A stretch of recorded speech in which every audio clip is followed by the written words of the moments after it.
Welcome.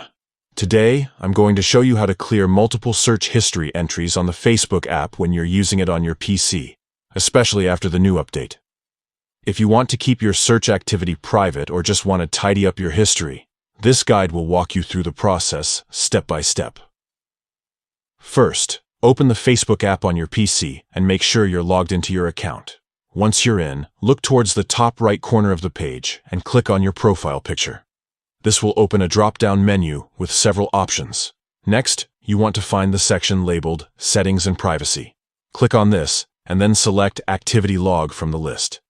The Activity Log is where Facebook keeps track of everything you do on the platform, including your search history. In the Activity Log, look for the category Search. Click on it, and you will be taken to a section called Your Search History.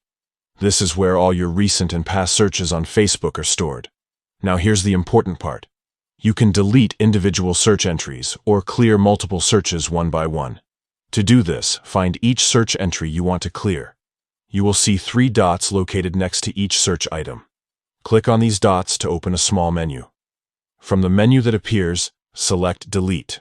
Facebook will ask you to confirm this action to make sure you really want to delete that search entry. Confirm the deletion, and the search item will be removed from your history. Repeat this process for every search you want to clear. While it may take a little time if you have a lot of searches, it's a straightforward way to manage your search history manually. And that's it. You now know how to clear multiple search entries on the Facebook app when using your PC, all with the latest update in mind. Keeping your search history clean is a great way to maintain privacy and make your Facebook experience smoother. Thanks for watching.